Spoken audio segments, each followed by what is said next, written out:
Hey kids, it's Old Man Shouting at Clouds, and now with others too. Chatting about the CFL is what they're going to do. Some have no contacts and others have no clues. Everyone will tell us all their quirky football views. Hear what Old Man and others know. It's the CFL Outsiders Show. Hey, GT. What are we going to do this week? Same thing we do every week, old man. Take over the CFL.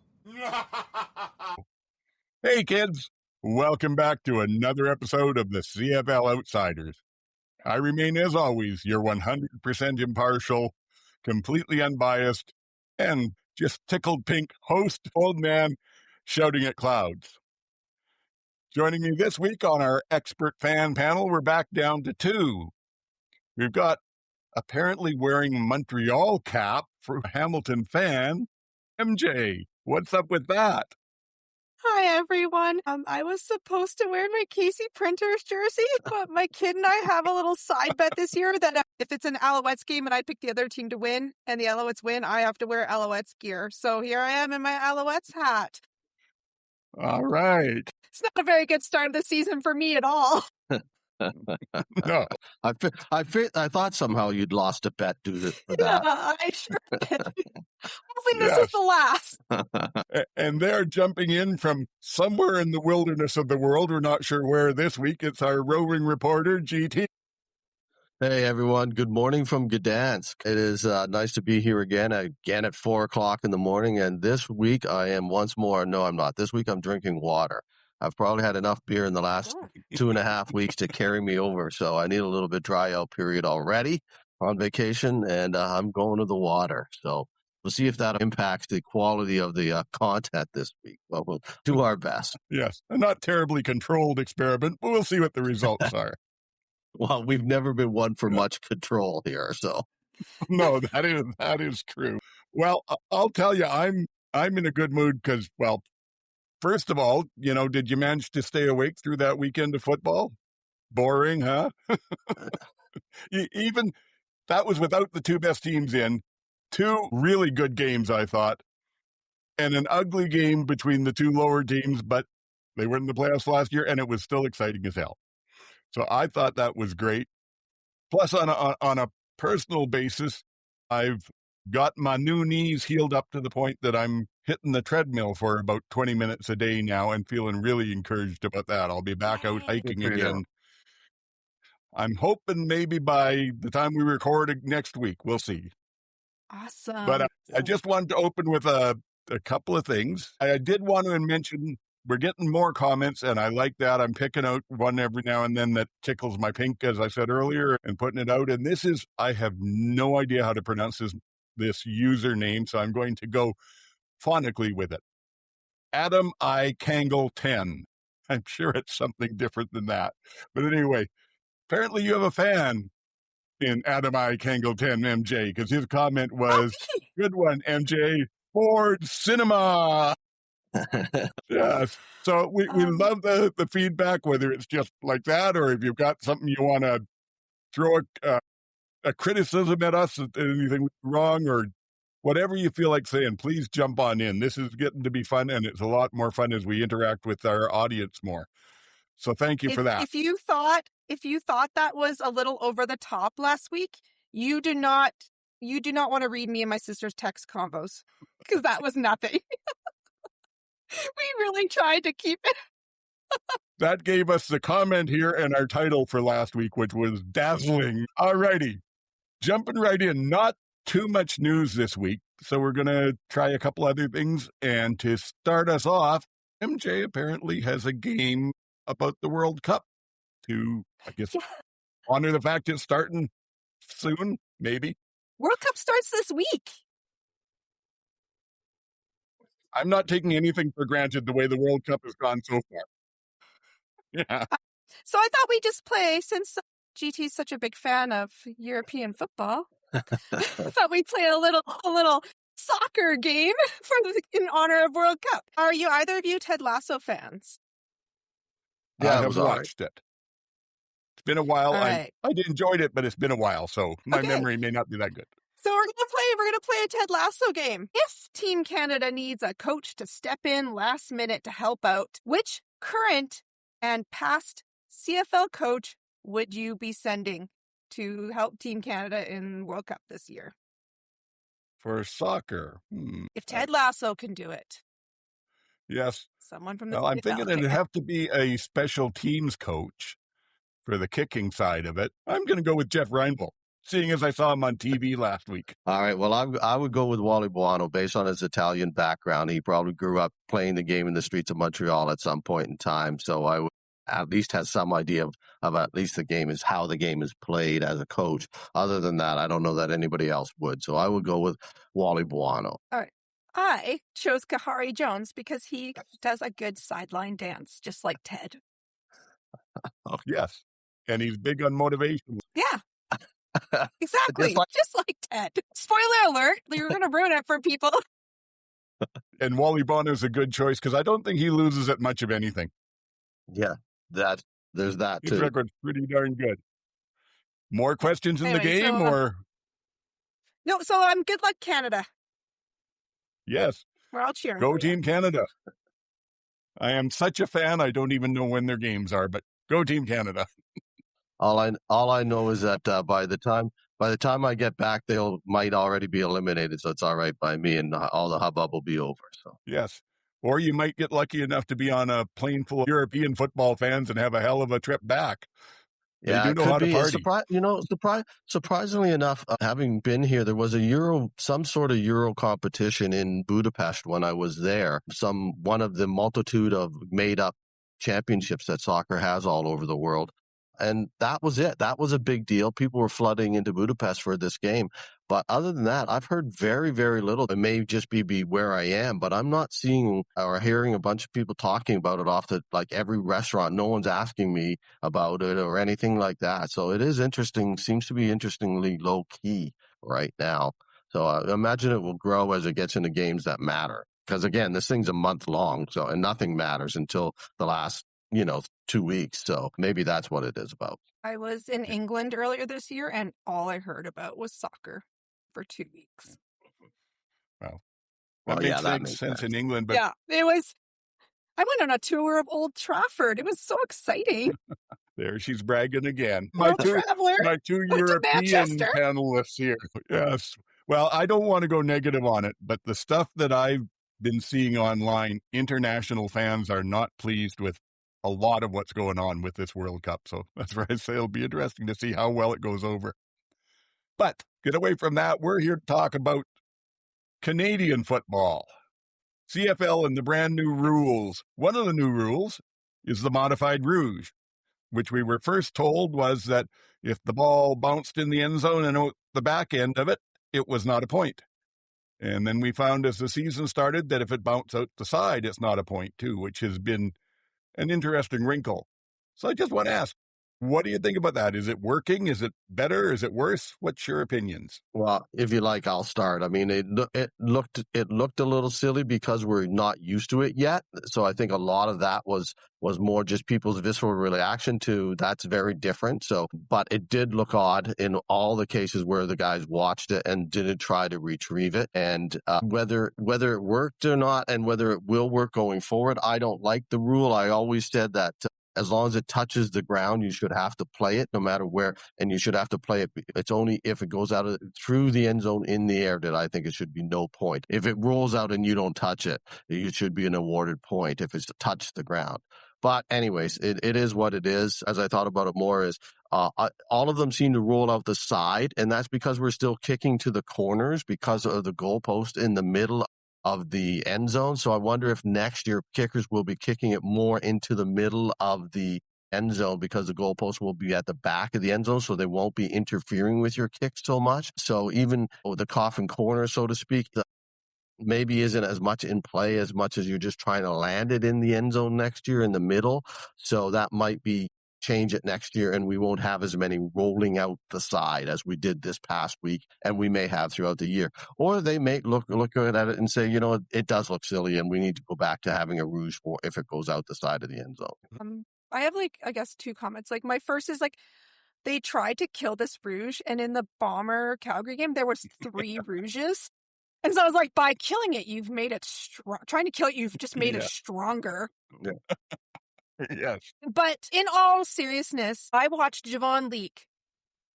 There was a kick, and he was just behind his 10-yard line. It was probably around the 8, and I watched him stand there and watch the ball roll out the end zone for a no Rouge, and then the ball got placed on the 40. And that was the same thing in the Calgary and Winnipeg game too, where as much as I was okay with no point in that, on that one where Calgary kicked it into the end zone and it went out the side on the kickoff after the touchdown, and then for the ball to come all the way out to the 40, I thought that's too far. My immediate thought is that's too far. If nothing else, the offense should have to drive the ball more than 2 plays to be in field goal range to be able to win a game, like to be able to win that, like Winnipeg did. Full credit for them doing it, but nonetheless, I just felt like that's too far to bring the ball out of the end zone.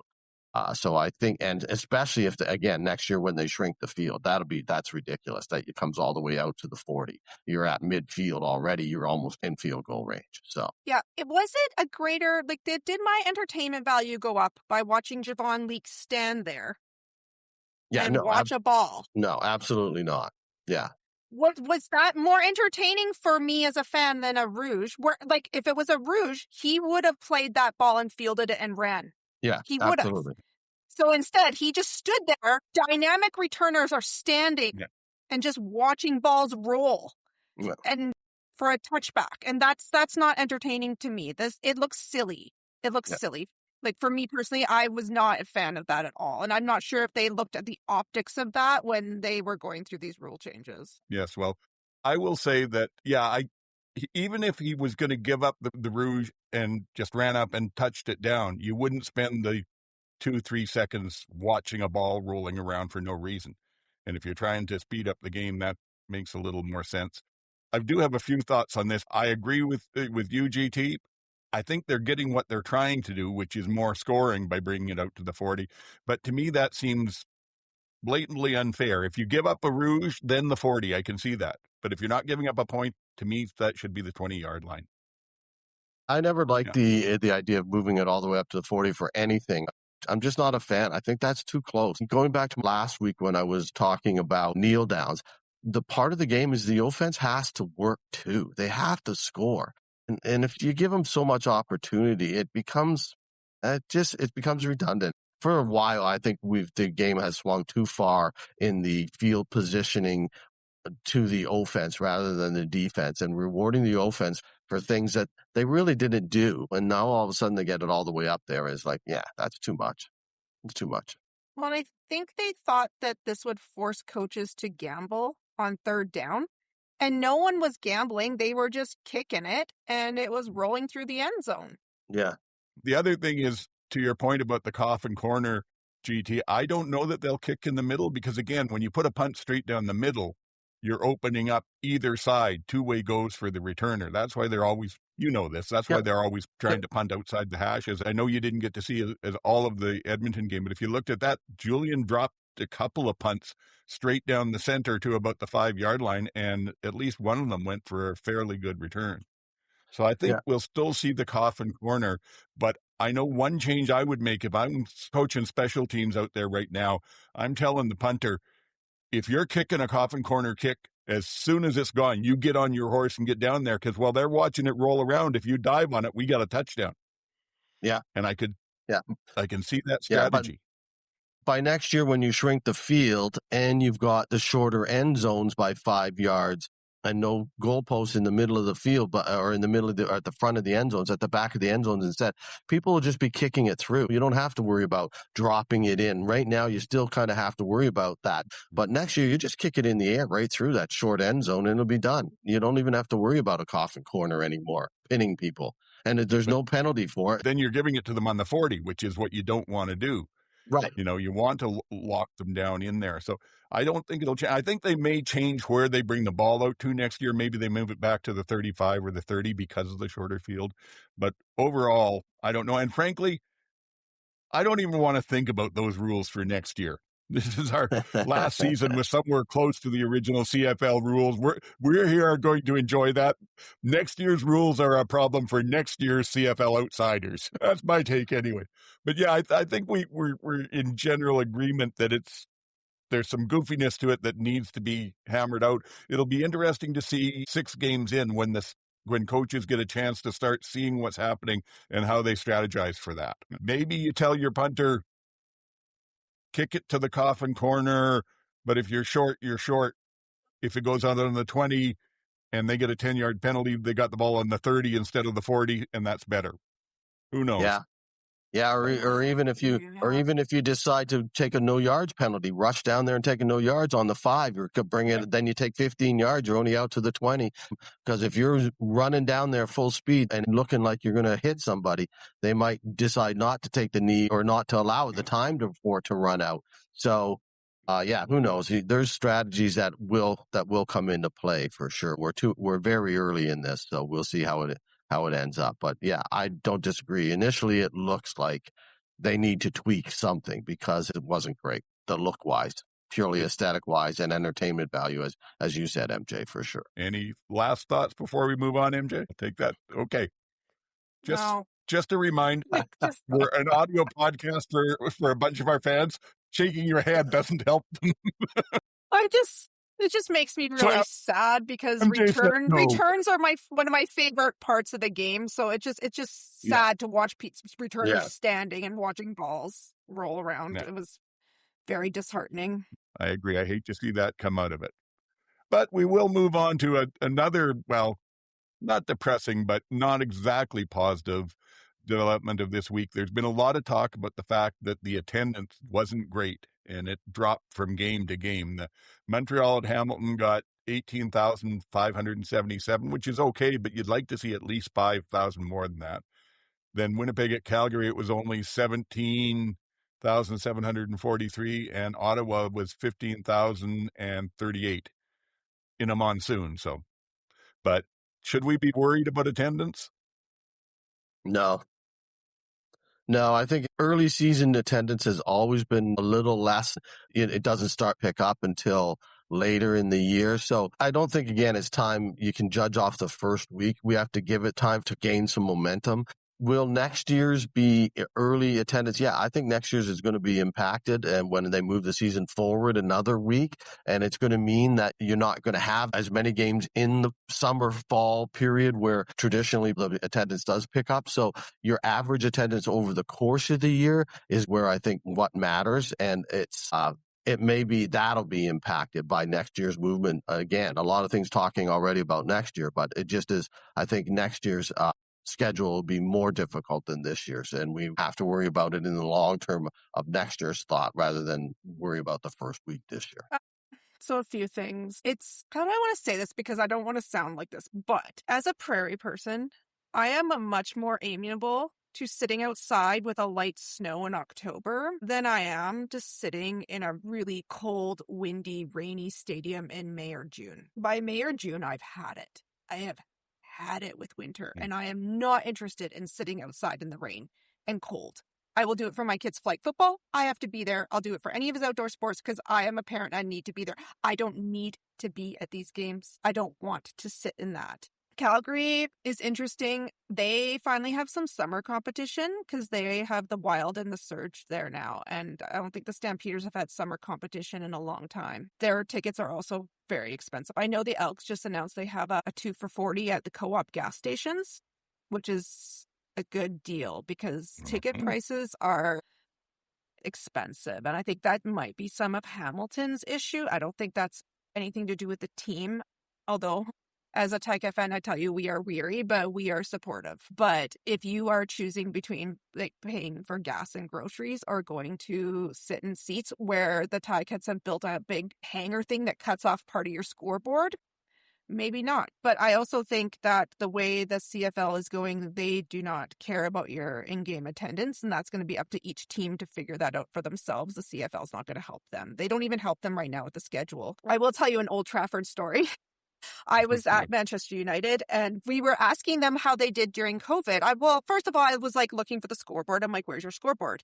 And they're like, if you want a scoreboard, you need to go to Manchester City. We don't need a scoreboard. And we would have to take out 3,000 seats for that. And my dad's like, oh. So you rely on a lot of like game day sales. And the guy's like, no, we made money during COVID with no fans because all of our money comes from sponsorships and TV revenue. We don't need anyone in here to make money. And I'm more like, right. That's just icing on the cake. This is where I think the CFL thinks they want to go, where they're at the point where they don't need people in the stands to make money and everyone's going to be profiting off TV revenue. But it does look bad when there's a bunch of empty stands.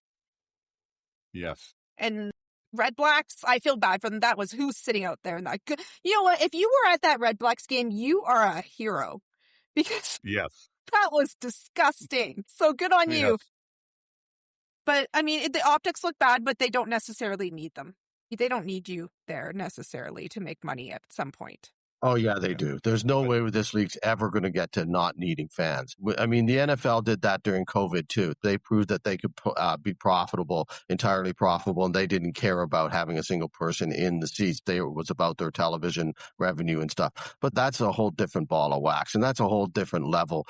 Same with that soccer in England. It's a whole different level. But the CFL, they will never get to the point where they don't need fans. That we're always going to need fans. And it will look bad like it did the other night in all three games. I thought the same thing, that I was surprised in the Hamilton game that it was as sparsely attended as it was in Hamilton, with the promise of so many things going right for them this year.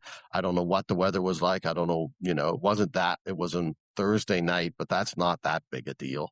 It wasn't like it was a 10 o'clock at night start. It was a 7 o'clock start. And so anyways, I didn't think the attendance was terrific, but I don't think it's enough to sweat about just yet. As I said, it'll be more about overall.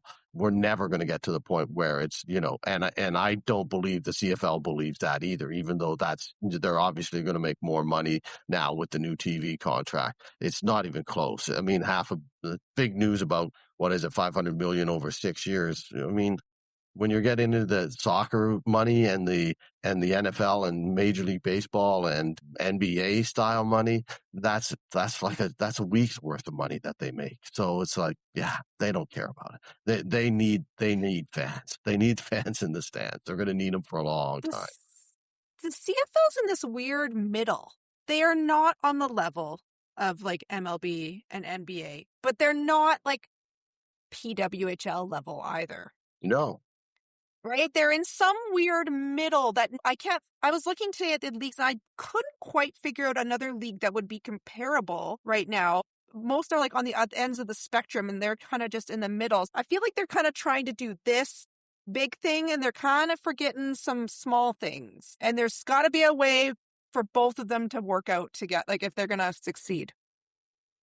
I agree. From what I remember, the money reported would work out on the broadcast deal would work out to about $1 million more a year per team. And $1 million is not going to replace your gate revenues. Not even close with it. I will say though, and even if they're going that way, as you started out, MJ, with your story, they don't need the fans, but they're not going to take out a scoreboard and lose 3,000 fans. They still want them there. And frankly, in my mind, if you are a team that doesn't sell so well, take some of your lesser seats and do what the Elk have done for the last couple of years. Sell them off a lot cheaper to bring people in. You might as well have someone in that seat. And it's smart marketing. A story here, I don't have this completely correct because, frankly, it wasn't me that did it. It was the goddess. She's brilliant at all this stuff. We started looking at the BC Lions games in the Apple Bowl out here, and they were a little bit pricey. But that's okay. But also, season ticket holders got first dibs by, I think, a week or two, and they got a discount on it.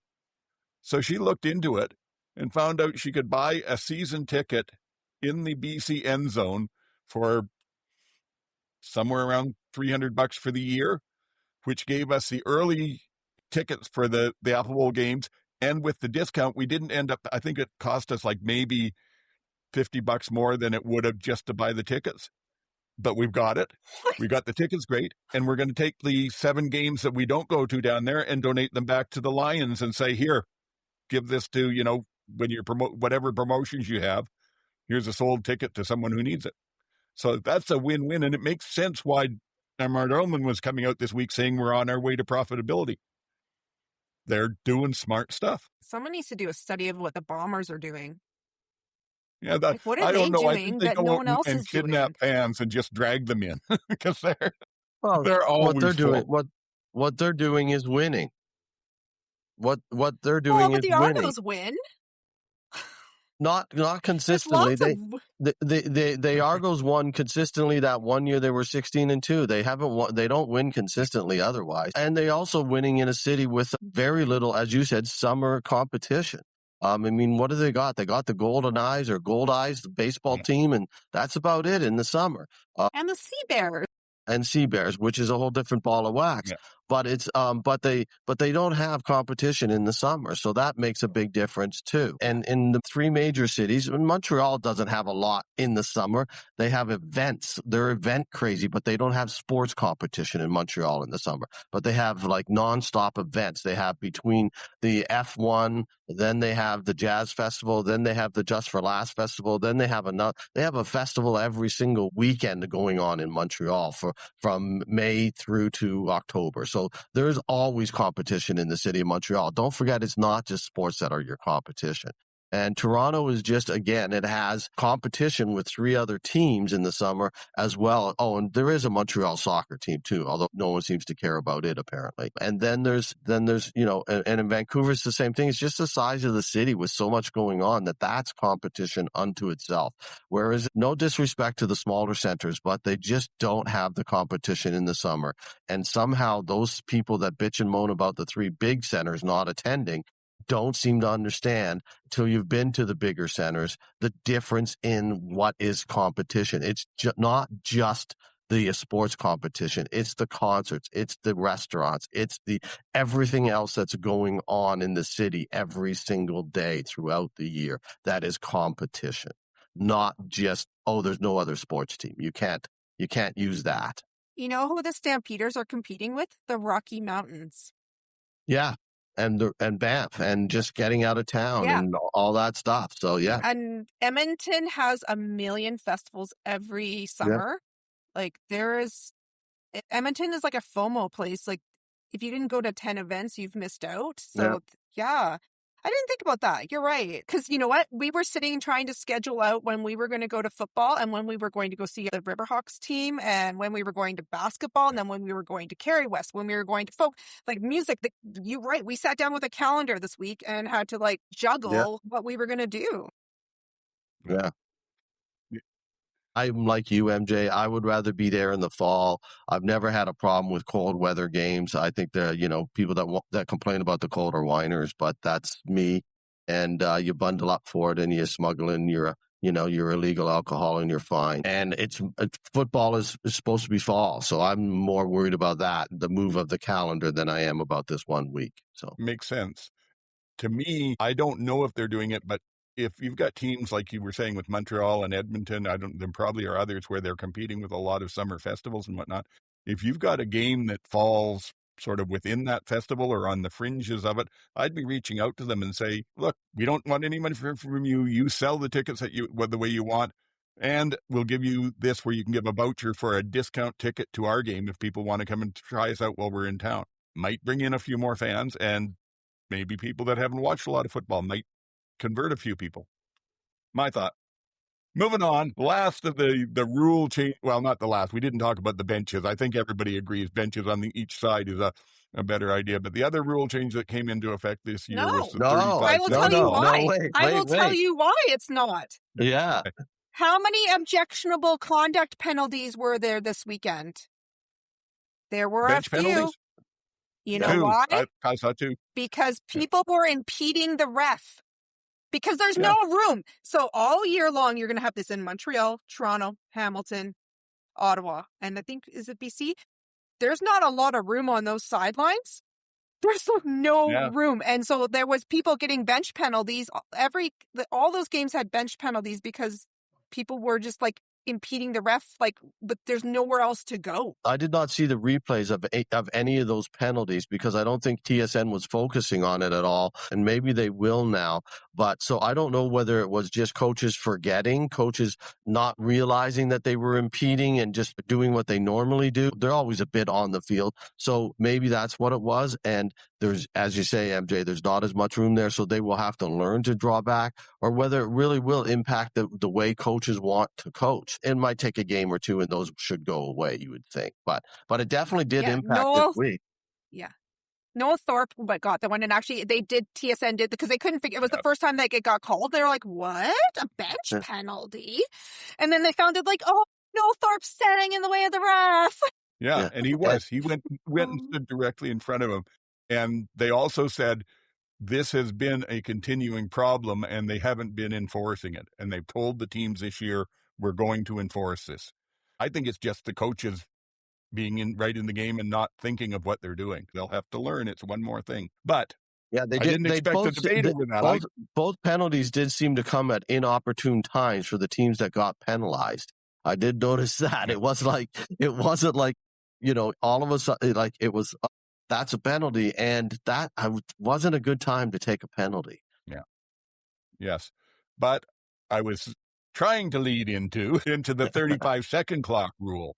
And the one thing with the benches on either sides of the field, but more in the middle, it did seem to me like the player changes between downs was going quicker. What did you think? Did you notice the 35-second rule? Did you like it? Did you not like it? Like in the preseason, I didn't think there was enough exposure to the clock itself so that you knew it was clicking down. It needs to almost be a bug up in the corner of the top right corner of the television screen. As soon as it kicks in on your screen, you can see it counting down, and you know that they got to hustle and get it in. If they're making such a big deal of this, make it readily apparent to us that this is impacting us. Otherwise, it's like, did it matter? I don't know. It's just, I didn't see it. But again, I said by the time the midseason comes around, like the hash marks, you won't even know that they changed. Halfway through the year, you'll have already adjusted to it. You won't even recognize it. But I do think that TSN as a broadcaster, not the league, but as the broadcaster,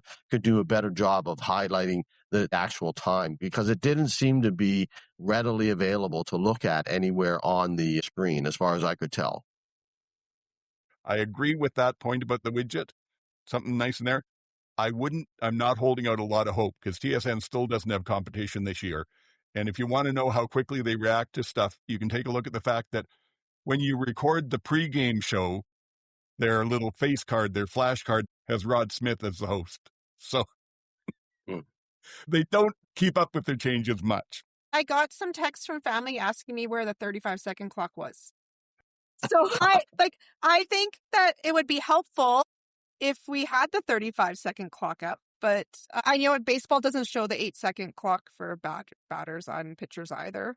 So maybe, and honestly, I didn't even notice. When I watched the odd, I don't know, minute and a half or 3 minutes, or maybe I actually watched one of those last Blue Jays games when they were in the World Series there. And I did see on the regular broadcast in the scoreboard across it, the countdown of the 8-second pitch clock.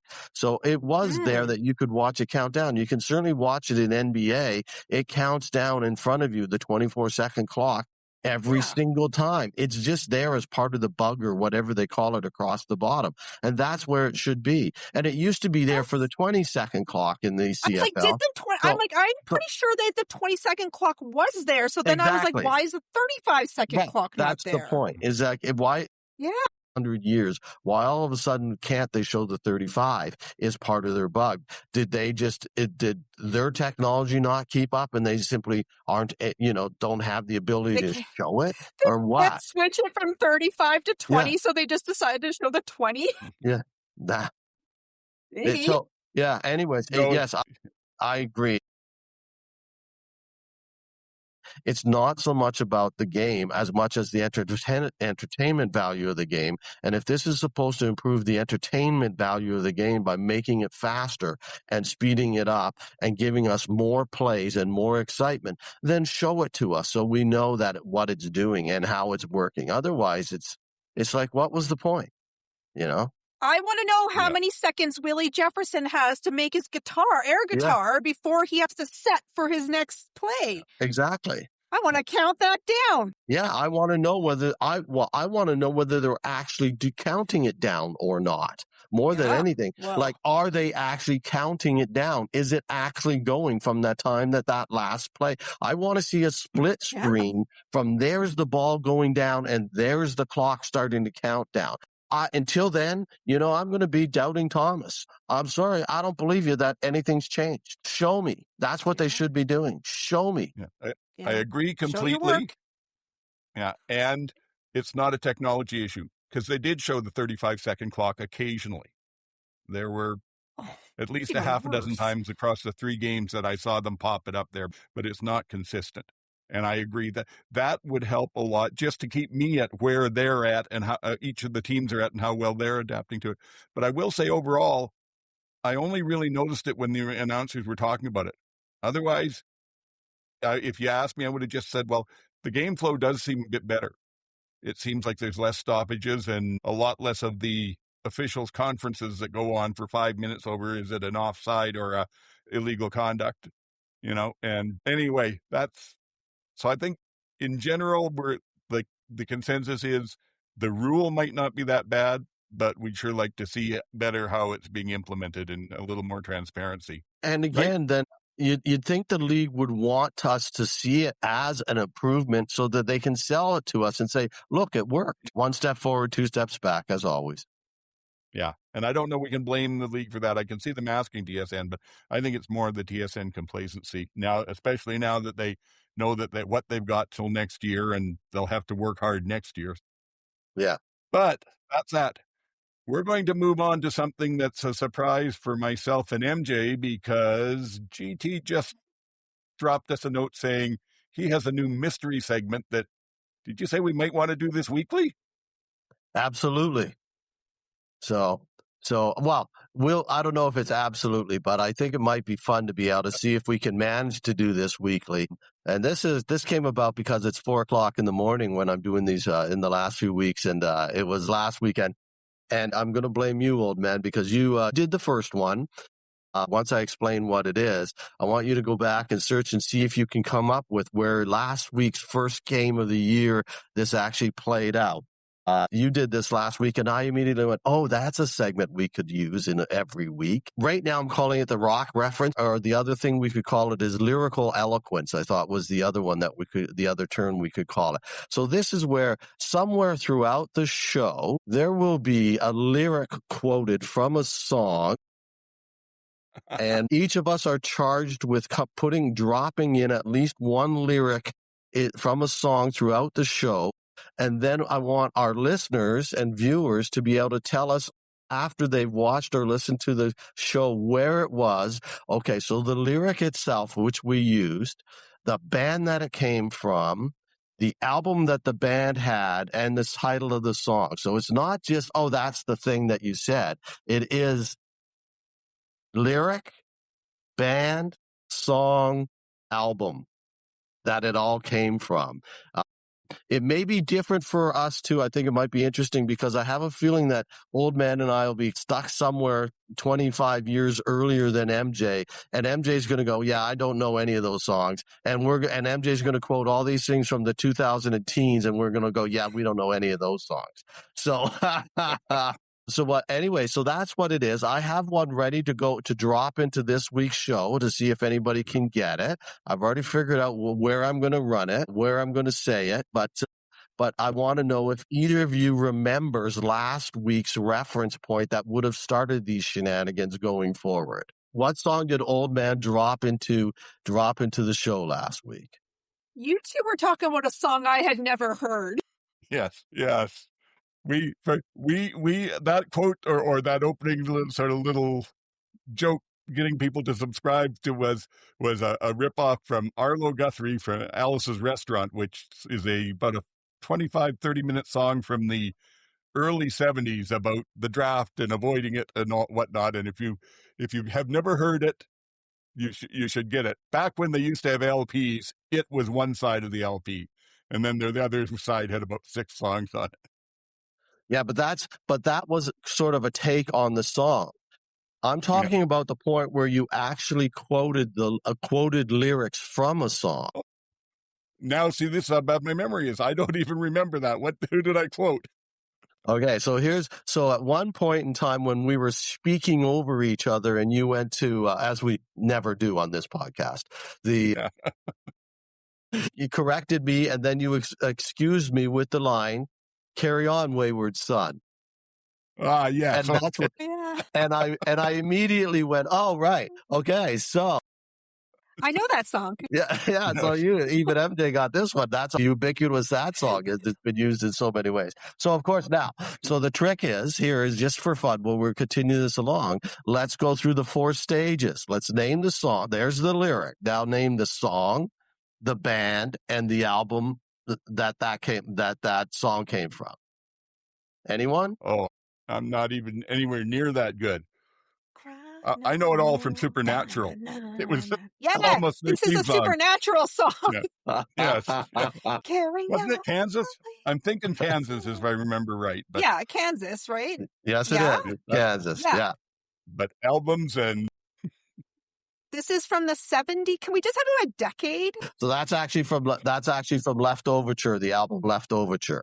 That was the biggest album they had, well, maybe not. Maybe the next one was bigger, with Dust in the Wind on it. But yeah, that was the track. So anyways, that's what I figured we would do from every week going forward. So somewhere throughout this week's conversation, there will be a lyric if anybody can come back to us with where it is. And you know what? If you simply get the song, we will be impressed. So let's just leave it at coming up with the band and the song. So anyways, I thought that'll be a fun game to see if we can continue. Get ready for Taylor Swift lyrics. I'll be a lot of pure old country, so people challenge people.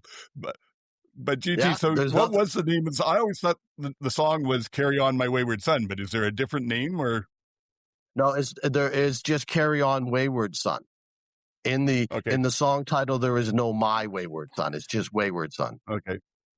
So all right. Yes. Well, that sounds good. It also means that when I drop a lyric, I'm now going to have to go back and do some research about when it came out. And I mean, I know the artist generally and the line, but the rest I'll have to figure out.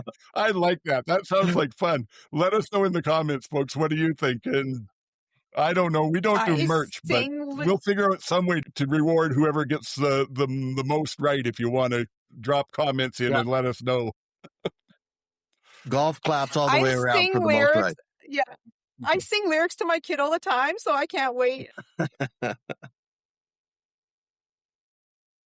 The problem will be making sure that because we're doing this regular now, a lot will just come out spontaneously, but we'll also have to make sure that we've got one in the background we can shoehorn in at some point.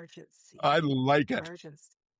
We'll figure out how it's going to work, but for anyone that's listening, you now have to listen to the rest of the podcast waiting to see where we're going to drop this line that I have already built into somewhere. Okay. I like it. It's not actually a new segment. It's a new challenge for our listeners and viewers to see if you can even pick them out. All right, we're going to get to recap the games, but first we need to recap, unfortunately, fantasy this week because MJ and I are both in the CFL podcast fantasy league now. Now, the good news is we don't know if we won or lost because they haven't put the schedule out yet. So I don't know if Adam's going to include these first games in the schedule or if he'll start with next week. No. But I can tell you, I did not do well. My mind wasn't there going back into a brand new season. And I really just kind of went with what my gut said. And that's stupid. Check into Old Man Plays CFL Fantasy on Thursday afternoon, and I'll tell you about how I'm going to be a little more methodical and analytical about it this week. But I ended up out of a 16-team league, I ended up as 13th with 71.3 points.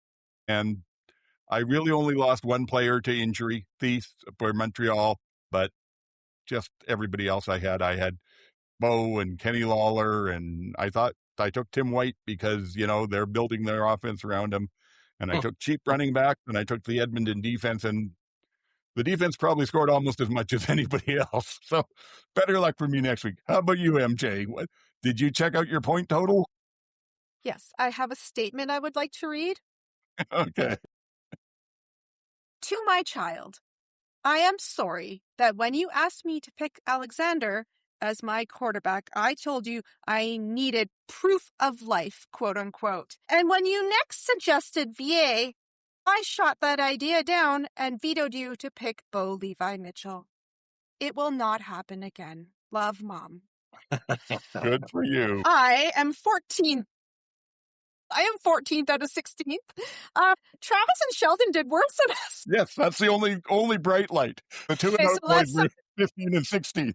Hank ended up with 70 points. So here's what happened. I picked Bo, as you heard. I will not do that again. That was my bad. I picked the Calgary defense because I had zero faith in Tommy Condell, and I thought they were going to ruckshot over them, and that did not happen. So that's on me. Two things that were not on me. Thies got injured in the first quarter. Mm-hmm. Cole Speaker got injured in the first quarter. Cole Speaker got 3.2 points. Thies 0.8. And then I had Mills as my other running back, and that did well. I had Keandre Smith, that did well, and my flex was Gittins Jr., which he did well. So if I had not had two injuries and I had not had Bo or Calgary, if I had half of it did well, half of it tanked. So hopefully next week's better. Yes, when I looked at it, I was more impressed with your picks than mine. Just bad luck hurt you, that's all. I wish I would have picked Tyler Snead. Yes, well, it's always so much easier when the games are over. Yeah. But what's the old rule? One day to celebrate or moan about it and then flush it because we're on to next week. So we'll see how we do. We'll see if this cost us anything, if we actually had opponents. If we did have opponents, let's hope they were Travis and Sheldon. And CFL Outsiders did better than the 2-and-out guys. That's what I know. yes, well, I almost wondered if they just auto-selected or if something went wrong there because they're usually pretty good. At least we weren't at the bottom. Nope, we're moving up. Next week's different. Yep. Okay. So now we should talk about the games a bit. Once I get back to North America and into a regular mode where I could follow and make some timely decisions on a regular timeline, I will probably start playing again. Not within the league itself, but at least weekly. At this point in time, it's too much work. It's just too much work from over here. So we'll now move on to the games. The opening game, Montreal 30, Hamilton 27. This game was never in doubt, I got to say. It was obvious Montreal was going to win. They held the lead for, I'm not exactly certain, but I think it was about a half a second. Whatever it was the time from when the kick went through the goalpost till it touched on the ground and the game was officially over. So yeah, Hamilton did a lot of things right, but made some mistakes as well. And Montreal was shooting themselves in the foot with penalties all over the place. And frankly, it was I would say probably 2 or 3 really nice passes by Alexander that made the difference in the game.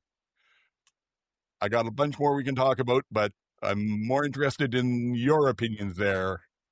MJ, you're the Hamiltonian fan with the Montreal cap. Why did you go first? Yeah, things were looking so great, weren't they? Take that, kid. It's going to be amazing. Sucks to suck. And then Bo Levi threw that pass right into that receipt defender's hand, could not have thrown it to him any better. And then I feel like after that, it just crumbled. And Montreal had a little life left in them and crawled back. And they are lucky. Maltos Diaz kickoff, walk-off field goal to tie it, and then field goal to win it. What a guy.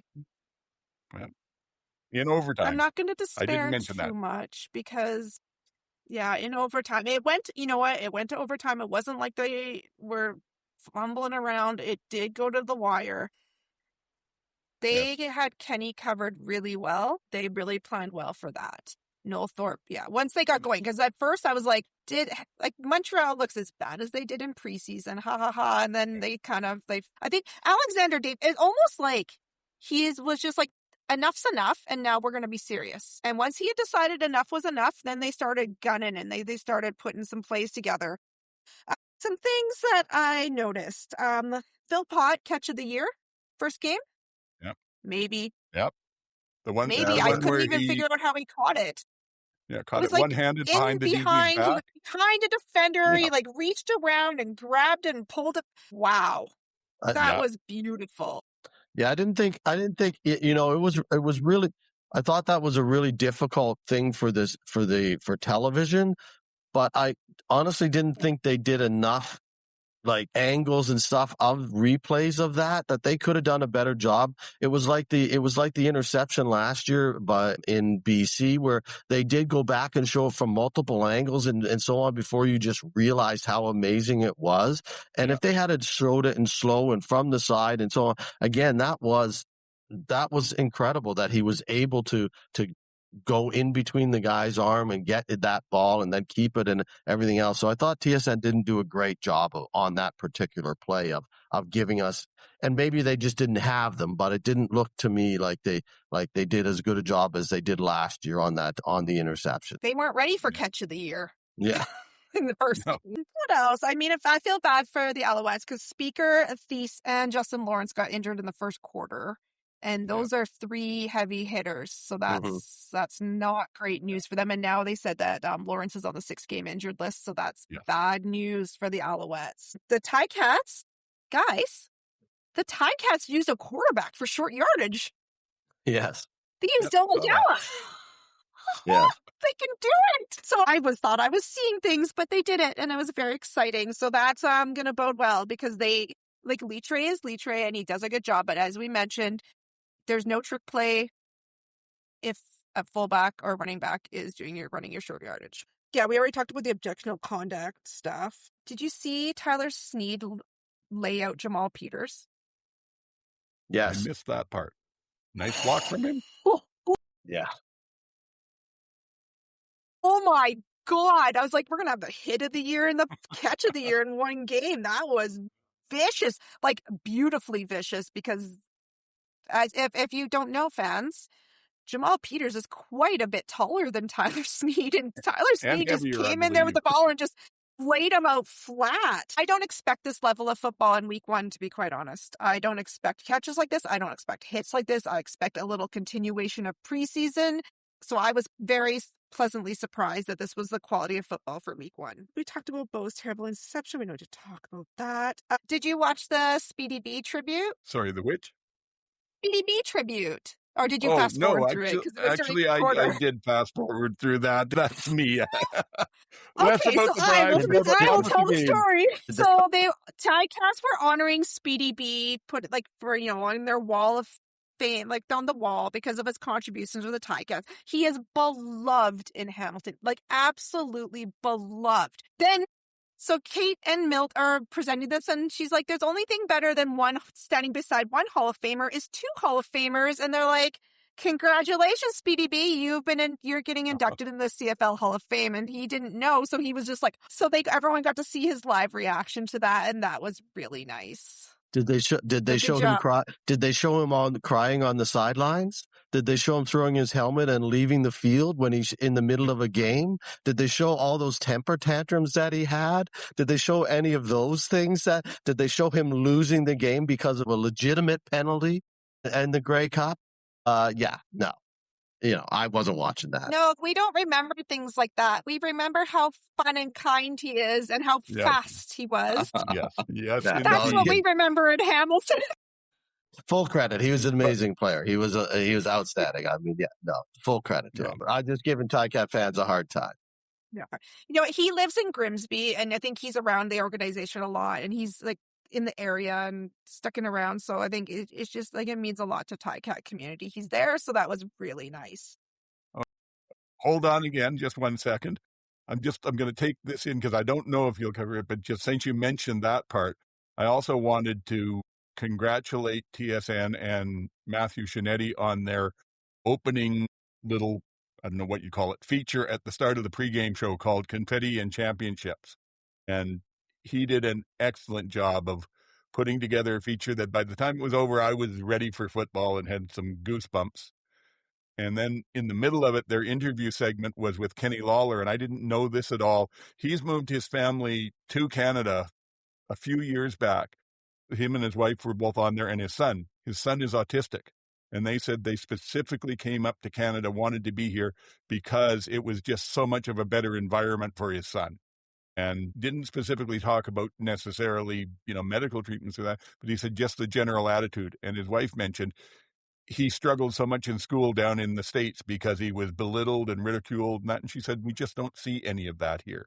He's so much happier a child. So that was a good news story that I wanted to acknowledge, and full credit to Kenny and his wife. They obviously have some challenging circumstances with the son, but they are so upbeat, and there's obviously an awful lot of love in that family. Yeah, I thought that was a very good piece, and I thought they did a pretty good job the next night too with Vernon on the interview there. Certainly not as touching a story, but I just thought they did a pretty good job on both of those pieces as such. I thought those were a good way to start. I don't know if they did anything on the third night because I wasn't paying that much attention, but I thought both of those pieces were very well done. So let's move it to wholesome, to my last point of this game, which is thank you, TSN, for the drone overhead shot of Alexander getting his pants ripped off in the pile. Really appreciated it. Looks like he's been going to the gym. They certainly had the angle on that one to get what was going on. I screenshotted it. Don't you worry, friends. Yes. Full moon season. This game had everything. Had everything. As a Stampeder fan, we were so used to John Cornish losing his pants that we don't even consider that anything out of the ordinary. So That's true. And then I guess I have one more final, was that we did not predict any of our game announcers and color commentators correctly. No. I don't know what they were doing, and I don't understand, but here we are. In our defense, they did announce Luke Wilson as the Friday Night Football analyst. He announced himself as that. And instead they had him on Thursday. So I'm assuming he's the Friday Night Eastern Canada football analyst. I don't know, but it was him, Dwayne, and Rod in the booth, and I cannot think of a worse three-headed monster for me personally, but I persevered, and I watched this game, and I enjoyed it till the end. Okay. Any quick thoughts or longer thoughts from you, GT? No, that was basically, and I agree with MJ entirely, that the quality of football on both sides for the first game of the season was good. I thought the quality in the second game again was pretty good too. Offenses generally take a little bit more time, but they were all four offenses in those first two games were running pretty fast and pretty sharp. And we got two great early season games that we don't necessarily get. So I was pretty happy with that.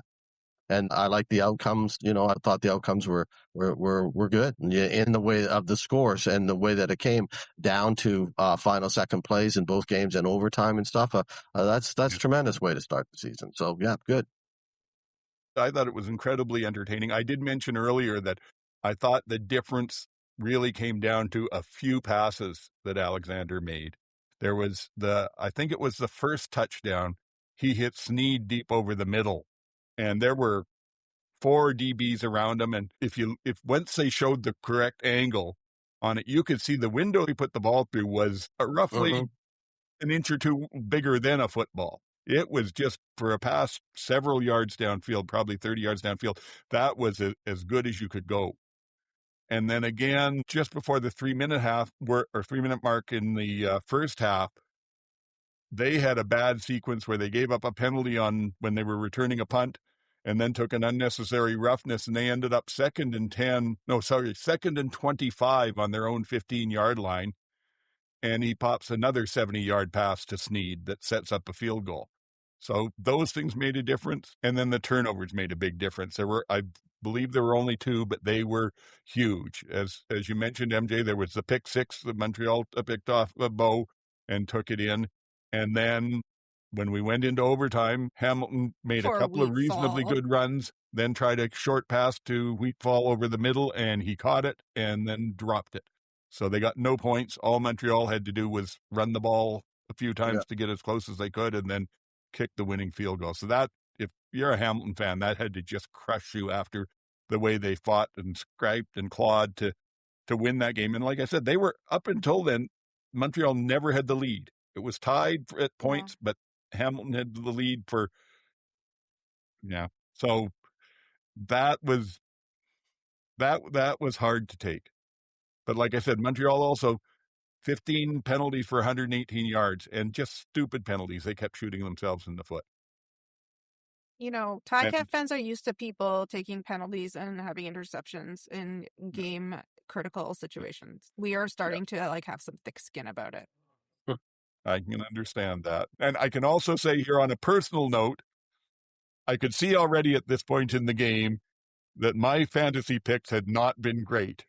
So I'm looking for anything I can get. And one of the running backs I took, because he was cheap and a starting running back, was Roundtree III for Hamilton. And he got some points, but not much. But they get down to the 1 yard line. And instead of going for a quarterback sneak the way everybody does, they line up in shotgun. And yes, Roundtree touchdown, go, go, go. And they pass the ball. And it's incomplete. So they line up again in shotgun. And a reprieve, I'm back. And they run a friggin' fullback drive to Litre, and he gets the touchdown on this fullback dive. I could not buy a break this week.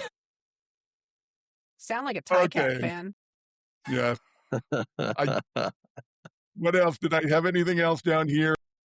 One of the Hamilton Tiger Cats touchdowns came on a backward pass to Wheatfield, which was a weird wrinkle on sort of a jet sweep that was nice wrinkle, and it turned out well. And I was going to give credit where it's due. Luke Wilson at least was on the ball enough to make the point at the end of the game that if this was last year's rules, it wouldn't have gone into overtime. Because that one punt that dribbled out the sidelines would have been a point. And I think that was for Hamilton. And they would have won.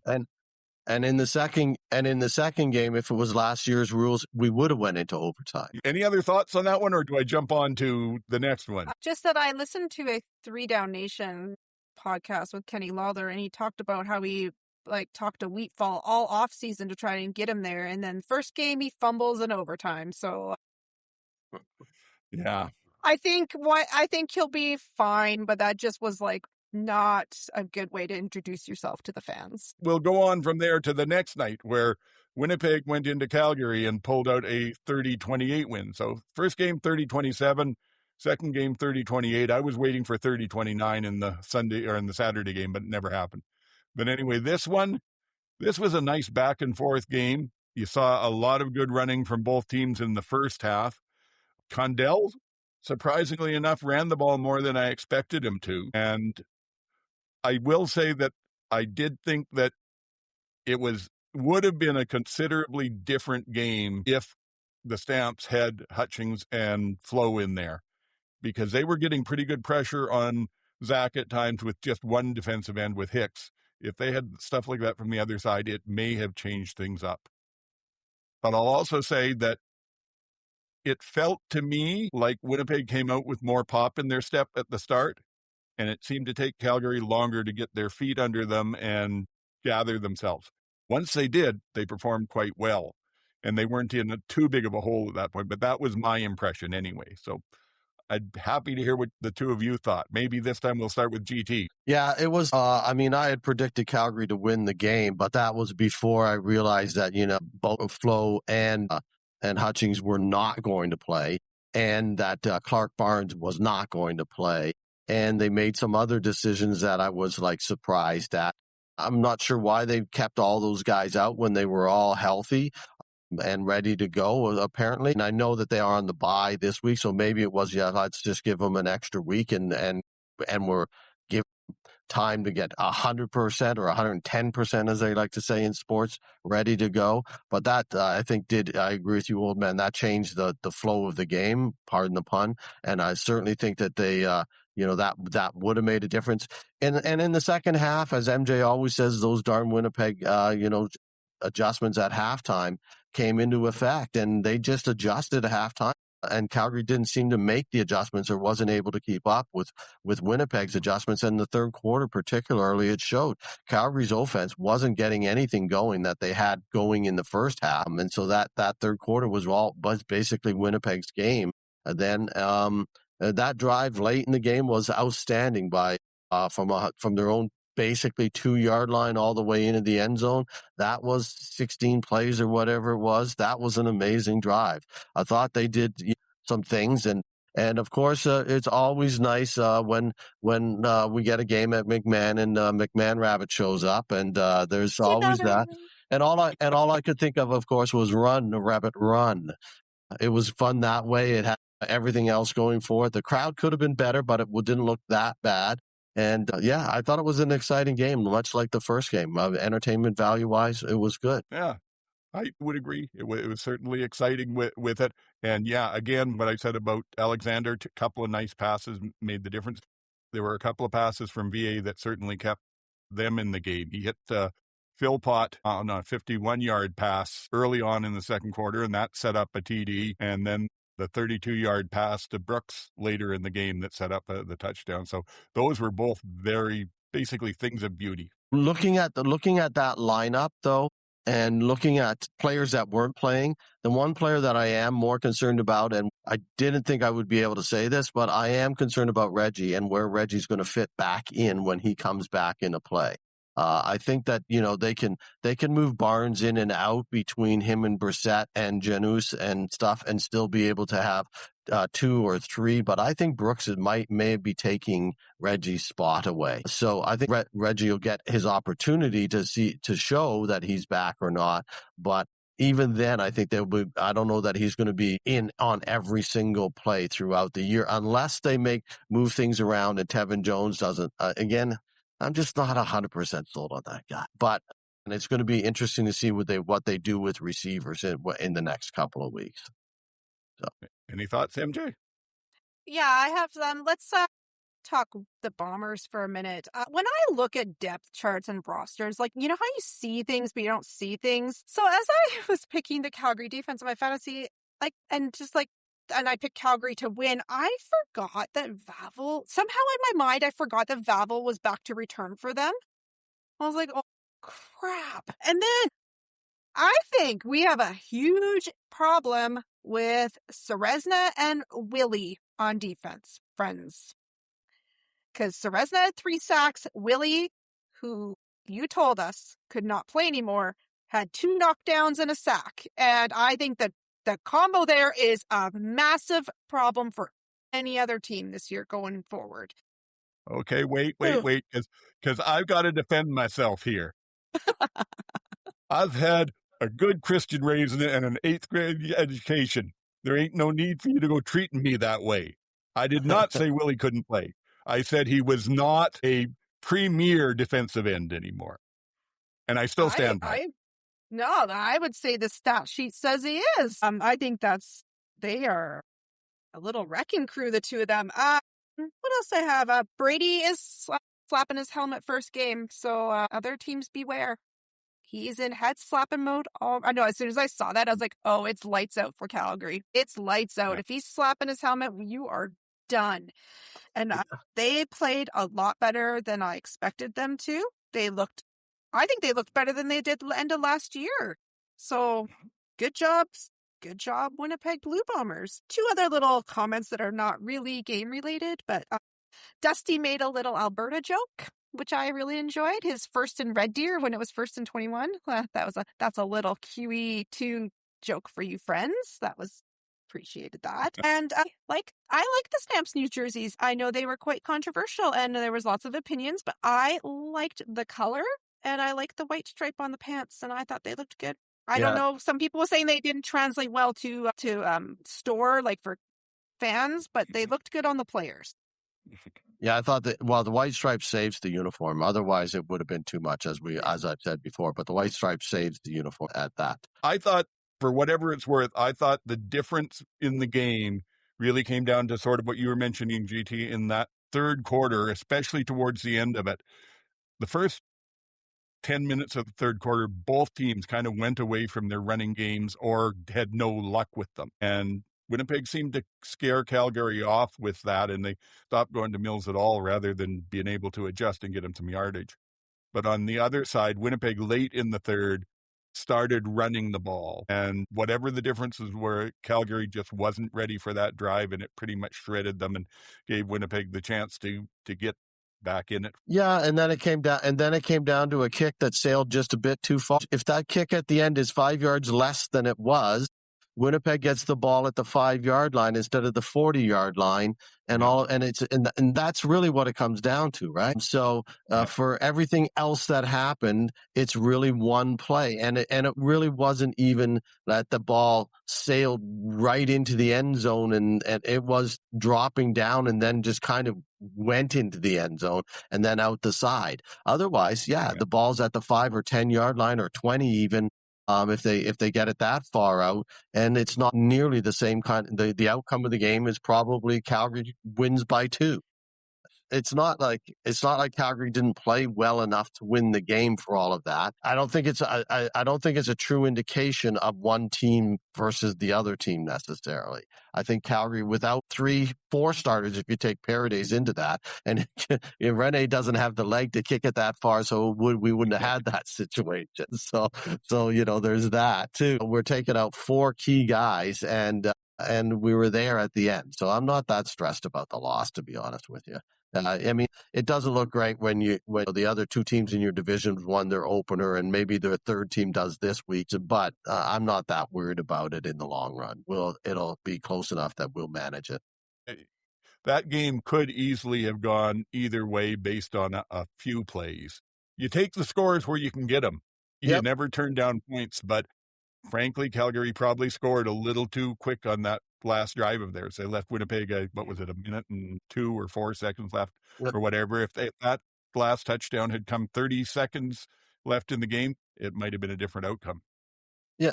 And again, for all of my conversations, however you want to take them about the 40-yard line and all that stuff, the reality is too, your defense has to stop them, and your defense doesn't stop them, and you don't win. So they should have been able to stop Winnipeg from the 40 and got the ball back and run that timeout, but they weren't able to stop them. And Winnipeg was able to get close enough to kick the field goal. So full credit to Winnipeg for doing it. And the Stampeders weren't able to make that adjustment or to have a defensive call that went the right way. And maybe that's those 2 guys, as we talked about, not being there. But maybe it wasn't. The same thing might have happened if all those players were there. If candies were nuts or whatever the case the saying is, right? So, We'd all have a very Merry Christmas. Yes. And I say this a little tongue in cheek, but the idea of Winnipeg marching close enough to get the ball, I have a feeling that if they got that touchback with 2 seconds left in the clock and got the ball on the 40, they might have sent Castile out there anyway, because he's hitting from well over half the field as it is. Yeah. Nothing to lose. Yeah. But again, it was sort of like the Winnipeg team of old, but not completely. You were mentioning, by the way, JT, you were mentioning that you got to have a beer with Oz from the Rouge, White, and Blue. And that made me think of Joe Pritchard from then. He's a big Winnipeg fan, and he always says it's the Winnipeg formula we've seen for the last 5 years. You get a lead in the first half, you kind of back off in the third quarter and let the other team get close, and then you run the ball and run out the game. And they did that a bit, but not as much. And frankly, they had to, because I didn't think Zach looked that great. I don't know. I should have checked what his final stats were. Here, I could maybe even do that quickly here if one of you wants to say something to cover for me. I have them. He went 17 for 28 for 233 yards. Oh, okay. Well, then I don't even have to cover. Yeah, so, I mean, it's not terrible, but that's hardly a world-beating performance. VA was 17 for 27 with 239 yards, but he had 6 carries for 48. But I mean, and the thing is, when I look at it, he had probably 80 yards on the 2 passes to Jill and Philpott and Brooks. So I guess maybe I thought he did better than that. Maybe it's just all in my mind, but mind you, they also, part of the reason they were both lower in the pass attempts was that both teams were running the ball well in the first half. I mean, It was really a running back showdown, and it lived up to the hype that was there. I was also impressed there weren't a lot of penalties in this. Do you have the stats? No, sorry, MJ, you have the stats handy. Just, if you don't mind, just tell me. Okay, great. Can you tell me what both Brady and Mills had as a stat line? Okay, so Mills had 16 carries for 112 yards. Brady had 15 carries for 113 yards. Brady had 3 of 4 receiving for 24 yards. And I think I didn't even write Mills's receiving down because I think he had 1 or something. Yeah. So they were both over 100 yards and they both had a touchdown, right? Okay, good. Yeah. I just want to remember that when we talk about the next game. Sure. Well, why don't we jump on to that now then? Because this was the last game of the weekend. Edmonton went into Borneo. No, it was Ottawa. The monsoon, it confused me there. Edmonton 29, Ottawa 21 in a terrible weather game. Wind and rain and just perfect conditions for a running game. And in the end, that was the difference, that Edmonton got some good stuff from the running game and Ottawa not so much.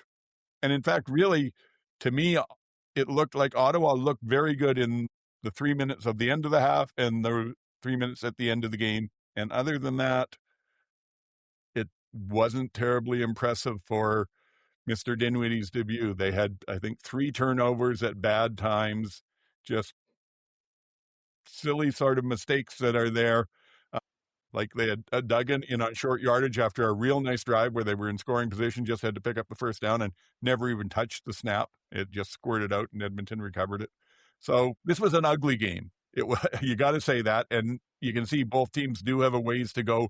It'll be interesting to see how they perform when they're playing teams in the next tier up or at the top of the league. Let's get what you guys think. Whoever jumps in first. Well, this game took forever because there was a flag on every play. Yes. Every play had a flag, and it was very embarrassing for both teams. The Red Blacks had 70 yards of penalties on one drive. They just marched the Elks right down to the end. I hate nothing. Just grinds my gears, like just giving up yards for no reason, and not even for like pass interference I'll allow, but like nonsense like face masking and like, I mean, Revis had a bad hit on Cody, and I felt bad for him because he was coming in as Cody was slid late, and he would have hit him in the shoulders and he hit him in the helmet, but it was a nasty hit, and he was pleading his case to the ref. But I mean, helmet hits are helmet hits, so that got called. It was unfortunate, but the right call. But yeah, it was sloppy. My note says no one wanted to win. Yeah, they did make mistakes. There were 24 penalties in all. So what? It felt like 110 penalties. Yeah, I know. It was just every play over and over. Edmonton was 14 for 142, and Calgary was 10 for 110. It was, they both gave up. Well, Calgary gave up your field length. And we're to the point where we had obscure penalties like pyramiding. Like, the Red Blacks got called for pyramiding. And in fact, on Blue Sky, that JM guy tweeted my post about it, and then the Sickos committee found it and tweeted and posted about it. So that was my little Blue Sky claim to fame. Thank you, Red Blacks. Like pyramiding.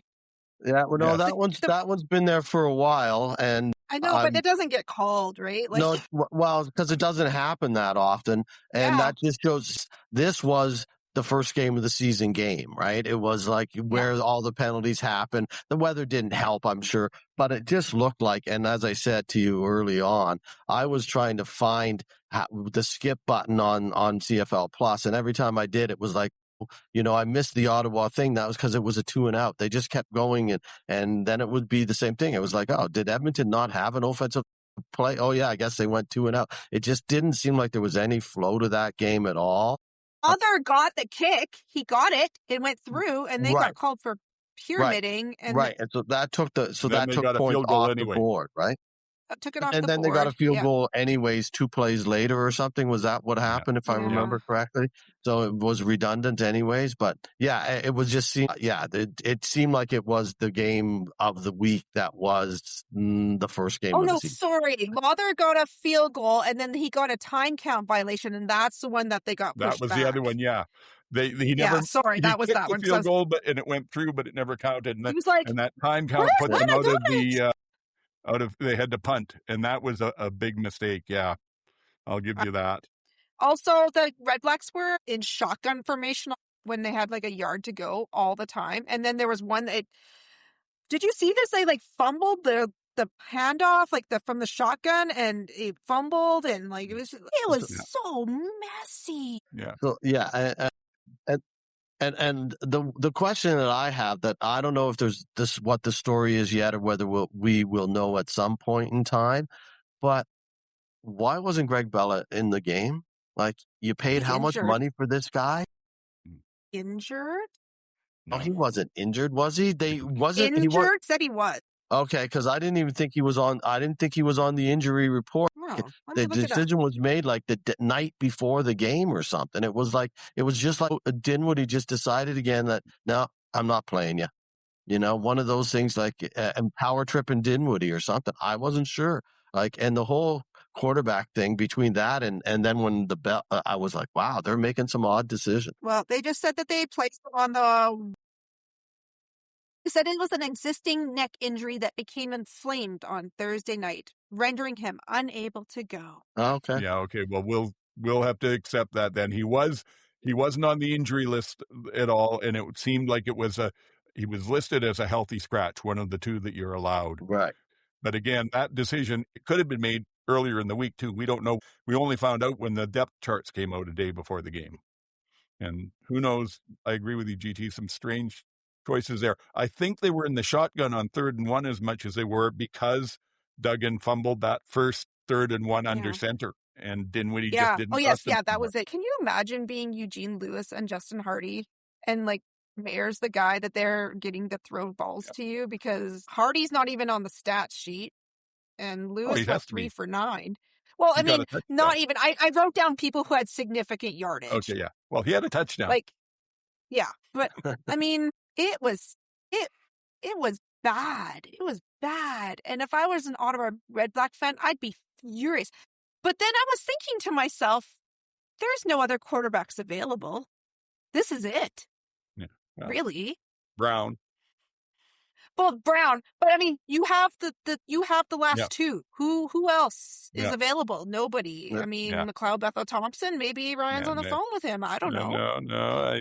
So the Elks looked good in comparison, but I wouldn't say that they looked great. And they relied on Rankin a lot. But this happened last year, and as soon as other defenses scheme for him, there's games, as we all remember, there's games where Cody outrushed Rankin. And so if Rankin's going, they're going to live or die by him. And so he played well and they got him going, but don't expect that from other teams, I would say. Also, you guys remember last year when Tyrell Ford, what I said, he got that amazing reception, and you're like, he just had that land in his hands, in his arms. He couldn't even. So this week he couldn't even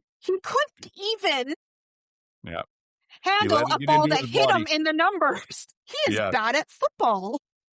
No, he's not. But it's all, again, old coach and me. Get your hands out there and catch the thing. He tried to cuff hit him in the numbers. It hit him in the numbers more than once. More than once. Looks off. And you know what? He was covering Lewis, and so why they did not attack him more is beyond and he took me. a bad PI. Yes. Well, he wasn't even looking. I don't know if you saw this, GT, but he wasn't even looking. He shoved Lewis in the end zone. Wasn't even looking at the ball. Like, the ball was behind him. He just shoving it, and then he was all upset. And he did not have a good game. He got showed out looking terrible. Yeah. So I don't know what's going to happen over there, but he was their worst player by far. But to what you were saying about Rankin, though, he said he wants to go 1,000 this year, 1,000 rushing. Well, they don't have anyone else. They don't have anyone else to do it, so I guess he will. Yeah. They don't have anyone else to do it. Can I ask you, Can you give me, I'm sure you have it there, MJ. Can you give me Rankin stats for the game? Well, let me do this, because I took it a step further. Hold on, because I saw this and I thought, because it's 1,000 and 1,000, right? Now, of course, he's not going to do this every game this season, but he was 102 yards rushing and 94 yards receiving. And if you extrapolate that out, he does that every game for 18 games. That's 836 yards of rushing and 1,692 yards of passing. No problem. He's got it. If only they played the Red Blacks every week. No, he could get 2,000 total. If he was 2,000 total yards, if that's what he's saying, that's easy for him. If you break it down and it's 1,000 each, that's much more difficult. Okay, so he got more receiving yardage than I was aware of, because I saw afterwards, not all, but I saw several things afterwards that seemed to talk about how amazing his game was and how it was a standout running back game of the week. And I was like, did they not watch the other two? Like, I thought the statistics for both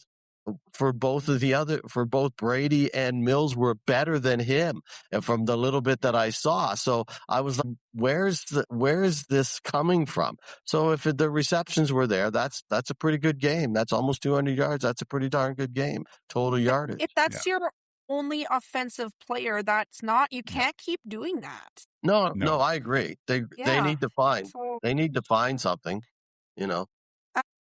I will say the kickers were 100% this week for those two, like Blanchard and Lawther. Yeah. Lawther can kick field goals again, you guys. Just needed to change a scene. I've actually always had faith in him. I think he'll do fine. But I'll say this about Rankin. He is a hell of a weapon, and he's got a lot going for him. He has acceleration and top-end speed. When he gets an opening, he's through it in a moment, and he's gone. And he's somewhat elusive. If you get him in the open field, his 94 yards of receiving, half of that, I think, came on a screen pass he got open. But to me, he's got one flaw, and it ends up with being boom or bust. He's either getting somewhere between 15 and 30 or more yards, or he's being stopped at the line over and over.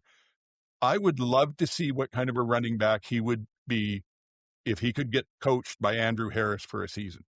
Because the mistake he's making that I see out there, he's pressing the line too much. He takes the hand off and he gets right on top of the offensive lineman and doesn't leave himself any room to cut.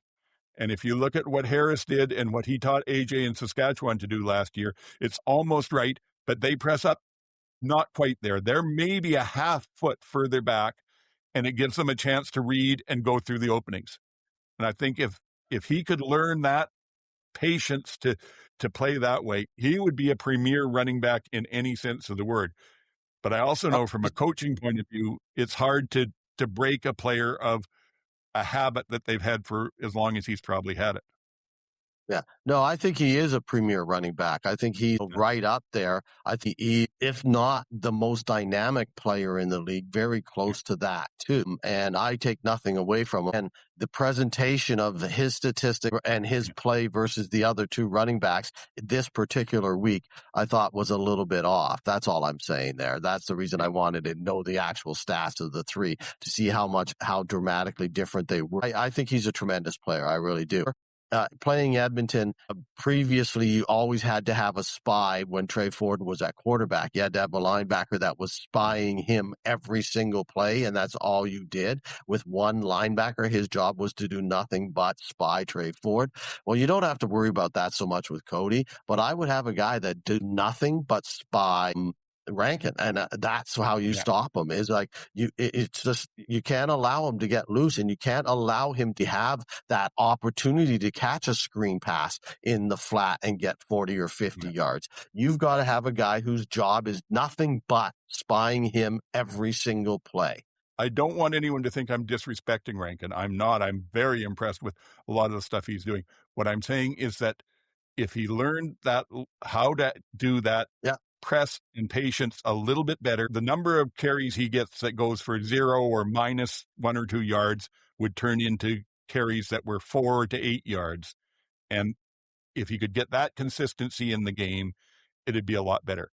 Now, I mean, admittedly, at the end of the game, Ottawa knew they were running and stacked the defense against it. but in their last 3 possessions, in under 3 minutes, they gave the ball to him 4 times for -6 yards. And they didn't even vary what they were trying to do with him. They just basically an A or B gap run, and it just didn't work. So at that point, all the patience in the world isn't going to help you. But in a regular game action, it would certainly make him more of a danger that you're not counting on him getting 15 yards. He's at least giving you the second and short, which doesn't happen very much. Sorry, am I too aggressive? Have I scared everybody off? No. I just, and it's a rare occasion I had no rebuttal. That's all. Okay. Well, other little bits. I thought that Luther for Calgary put on a reasonably good showing as a new receiver. I'd have to pull up his stats, but he caught a few passes out there and didn't look out of place. Bennett Williams for the Ottawa defense had a hell of a game. And probably, even if you weren't watching close, you knew that because TSN was mentioning him several times on the game that he had. Anything else that you guys have? What do I have here? Yeah, again, that, like I said, the last 3 minutes of the game, Ottawa goes 40-yard pass to Lewis that sets up a touchdown to Hardy, and then a 2-point convert. Looked fantastic. At the end of the first half, I think they got a touchdown there too, but everything else sort of in between. And it was, you mentioned the field goal that they, at the first drive of the second half, they marched it down to the edge of field goal range and then took a time count that hurt them. Just I expected not a pretty better game from Brian. Yes, and you can I tell feel Ryan's bad for Red Blacks fans. because you can tell Ryan was part of the Calgary coaching tree because he threw the desperation challenge flag with a few minutes left anyway. So. It's just like, is there like some sort of hex on this team because they changed like their entire coaching staff and like a lot of their players, and it's the same exact results. Yeah. Well, it was a wet game, so you got to take that into account. But still, there was just stuff like that fumble on short yardage. There's no excuse for that. Another fumble, they did a toss to Collins, and he didn't get it stripped. Basically, just the defender's hand brushed the ball as he was going by, and out it came. So they didn't have the ball security. They didn't seem cohesive. They didn't seem to have their heads in the game as much as I would have liked.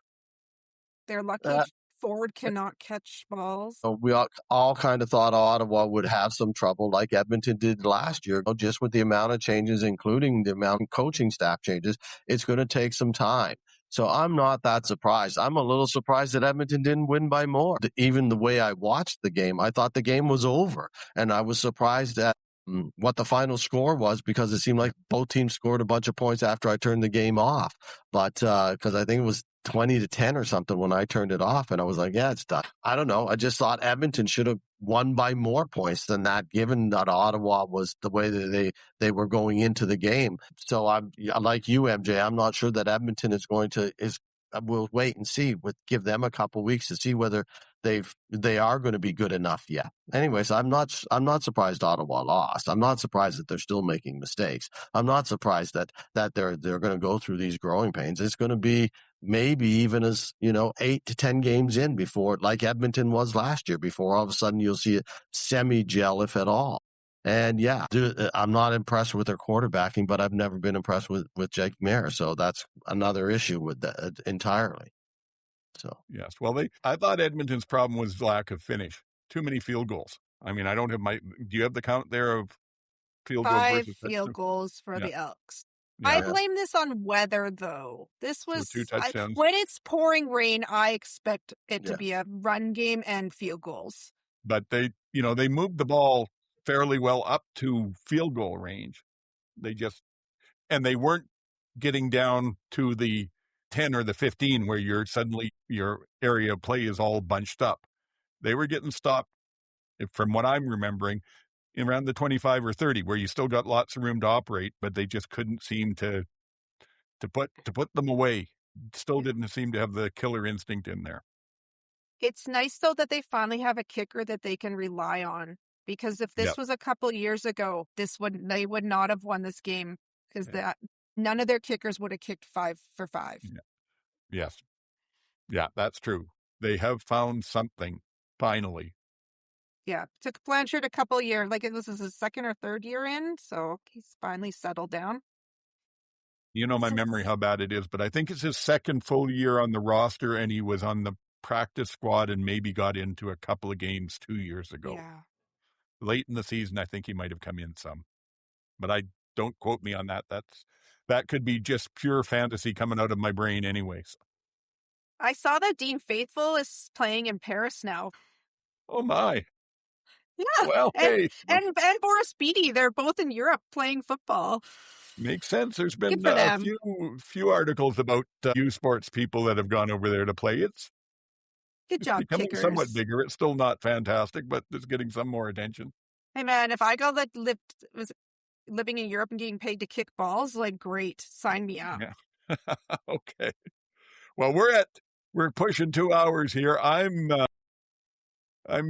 getting to be a tired old man, so let's maybe call that on our recaps and move on to, do you have some power rankings for us this week, GT? I'm going to write them down because we're going to post them. Oh, okay, no problem. Yeah, I've got them. I thought about it for about 30 seconds or so and figured it out. And so here's what I've got. Saskatchewan at 1 because, as we said, they're still the champs, and until they lose, you got to give them the opportunity to be 1, and they haven't lost yet, so they're there. Montreal because they won, so they give them their 2. BC because they haven't lost yet, and I think there's still the opportunity is there for them to be good enough. Then I have Winnipeg at 4 because they won. Edmonton at 5 because they won. Calgary and Hamilton I have tied at 6 and 7, so flip them around, do whatever you want with them, and I'm not going to argue with you because they both lost in tight games. So what difference does it make? And then Ottawa and because they lost in Toronto because they haven't played yet, and we're not sure how they're going to be. So until next week, when things change, that's how I've got them. Sounds good. Let us know what you think, and remember, specify GT if they're nasty comments. Otherwise, the whole show will take credit for them. And I got to say, GT, in some ways, you're mirroring the other ones that have been out there longer term, both the 3-down ones and the AMSOL ones on CFL.ca were very close to you. They both had the top 3 teams as Saskatchewan, BC, and Montreal, and you flipped Montreal and BC there. And they both had the Ottawa and then Toronto as the bottom teams. But they were all over the place with those middle teams. For those middle 4 had Winnipeg, Calgary, Edmonton, and then Hamilton in 7th. And AMSOL had Hamilton, Edmonton, Winnipeg, and then Calgary in 7th. It's pretty obvious that we're all still just trying to figure out what we can at the start of a season here. But thank you for that. What else did I have here? Oh, because we're getting on to the predictions of the games next week, and if you are worried about fantasy or anything, I'm going to try and do this each week. Just quickly run down notable names that are on the injury report. None of them are officially ruled out yet, so take that with a grain of salt. But just for where we are, Hamilton, McManus did not participate again all week at linebacker. The only one. I thought I saw him officially ruled out. He is it may have been on the injury reports. They didn't. I don't think they had that. Maybe I was wrong, but he did not participate all week. Winnipeg had Major Williams, who's one of their new corners, and Dembski both as questionable, which, knowing Winnipeg, means they're in great health and they'll have fantastic games. Toronto, the only one was Herslow, who was limited, so he'll probably be playing. Montreal, as MJ mentioned, Lawrence is on the 6-game list. They still have Scott III and Speaker, as well as Najee Murray, Josh Archibald, and Tyrese Beverett, all on the did not participate at this point. So if those don't make it to the game, that could... Well, I don't think they play this week, though, do they? No, they don't. Yes, they do. Do they? Yes, they play Toronto. My bad, yep. Otherwise, they wouldn't be on the injury report. Stupid old man. Oh, boy. Sutton was limited. In BC, a couple of O-linemen, Cage and Pearson, were both on the did not participate, along with their DeMontague. Is that how you pronounce their new rookie? He was on did not participate. Also, Thibaut Debye, Gary Peters, and Deontay Williams were on the limited list there. And the notable ones in Saskatchewan, I didn't think there were really a lot. Cote Moore and Marion both on the defensive line. And then Darius Bell, but he's the rookie, and I don't think he would have been in the lineup anyway. And Daniel Johnson, who's another lineman who looked good when he's not injured, and he's limited. So it'll be interesting to see the depth charts. But that's what the teams are dealing with. So now we have to decide who's going to win. So we'll start with Hamilton at Winnipeg. Who's going to win, and any thoughts you might have on why? We'll start with MJ, because it's Hamilton. Yeah, I despaired about this a lot today, and I went back and forth on it. Seresna and Willie Jefferson really worry me, but I think Hamilton did play well against Montreal for most of that game, and I think that they will clean it up a bit, so I will take Hamilton. Okay, GT?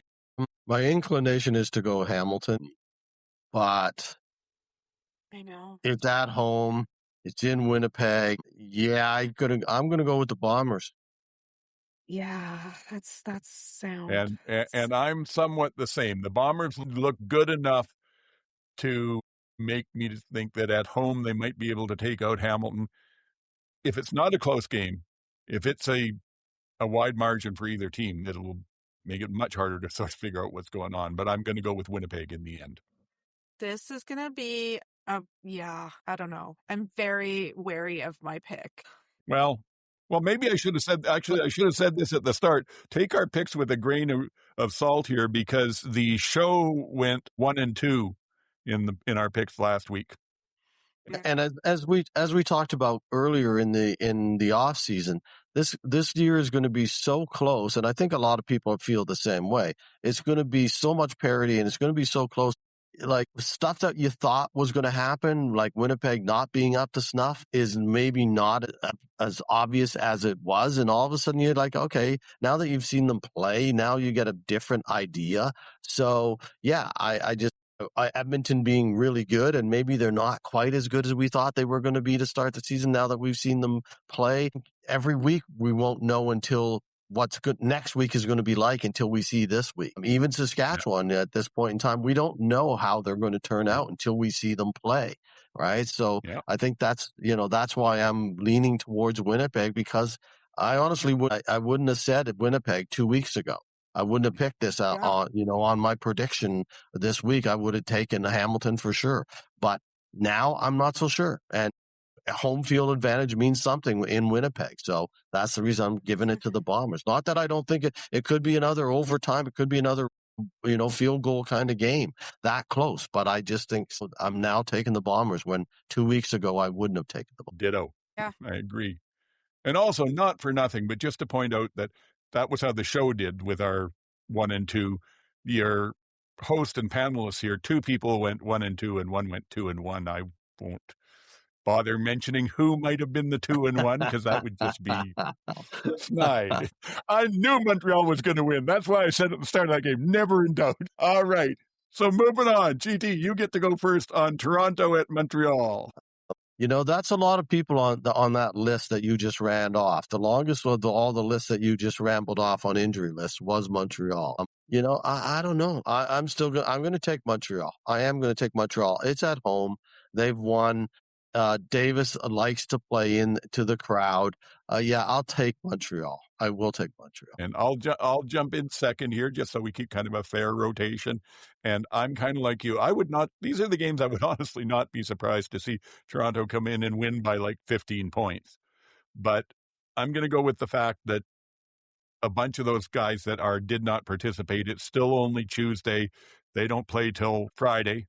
So they may be back. And I think the safe pick is Montreal, so I'm going to do that. MJ? All right. 2 things. They are honoring the Qua before the game, and that, I think, puts it's an intangible. And, I guess I have 3 reasons. 2, I am not betting against Davis Alexander till he loses. He is undefeated regular season, although he doesn't want to talk about that. And 3, I am picking Montreal because I do not want to wear this hat again next week. There we go. All right. Yes. He said specifically he doesn't want to talk about it because it doesn't count. He's very, very candid about the fact he considers the fact he lost the Grey Cup counting, and he's no longer an undefeated quarterback. So who cares? I like the attitude. Alrighty, last one, and I'll jump into this one because it is BC at Saskatchewan. I could try to pontificate about a bunch of stuff about the home team and all that, but frankly, at this point, I have no idea. So I will default to where I always do with no idea and take Saskatchewan. MJ, your turn to go second. So this is another Prairie home game. I'm very upset about my first choice, but Nathan Rourke is the wild card. I'm going to go BC. Yeah, this is a tough one. I'm not sure. Are they doing ring presentations and all that nonsense this game and unfurling the banner and all that good stuff? Or is that already done and dusted and they're not worried about it? I think so. I would think this is the week they do all that, right? So it's going to be a raucous crowd. They're all going to still be celebrating from last November. I'm not sure if that adds more or less pressure on either team on the field until at least the game gets started. And then, so if somebody gets an early lead one way or the other, that might impact it. And as I said in the power rankings, Saskatchewan hasn't lost yet. They're still the defending champions, and until somebody beats them, they are. So I'm going to go with Saskatchewan, even though I feel like BC could win again. I'm going to go with Saskatchewan just because of the emotion of all those other things. I think they can carry it through. Yeah. So, and I will add my opinion on this, and it's nothing more than an opinion. But I think the cutoff point is probably a winning score of about 25 points. If the winner has less than 25 points, Saskatchewan takes the game. If they have more than it, BC takes it. Because the Saskatchewan defense, we don't know what their rush is going to look like now. And if they can't hold Nathan down to a reasonable amount, as good as they are, I don't think that they can come out and get into a firefight, get into a gunfight with Nathan. These are extremely stressful. I don't think I was this stress picking last year. These seem like this is... That's because you're thinking about it. I guess. I am not at all confident, but I know what? I was pretty confident last week and that turned out terrible. So maybe it'll... Yeah. Well, I think as GT said, this is how the season's going to go. Nobody's going to be terribly confident. It's the best case scenario. I hope that I am very unconfident in my picks because everyone is playing so well. Yes.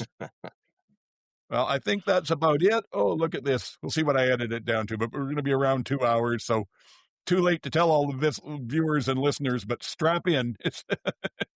It's a bit of a long one. Let's any closing comments and your social media, please. We'll start with GT. At GT Barnum on Blue Sky, and that's about it. It's now 6 o'clock in the morning, and I have to be up in 2 hours, so I'm going back to bed. Okay, we'll get through this in a hurry here then. Yeah, good night, MJ.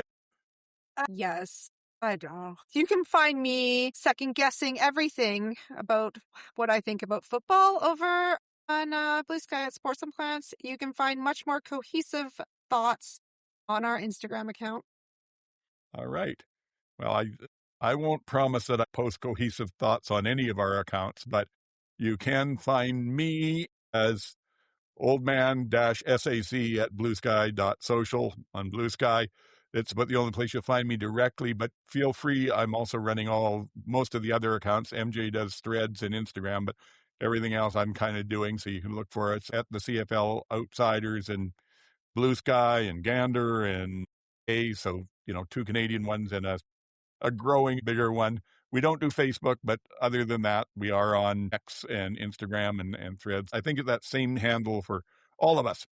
But that's about it. Hopefully we haven't lulled you off to sleep, or maybe if you have some trouble sleeping and worry what helps put you to sleep gives you another reason to listen. So, subscribe and do not miss us.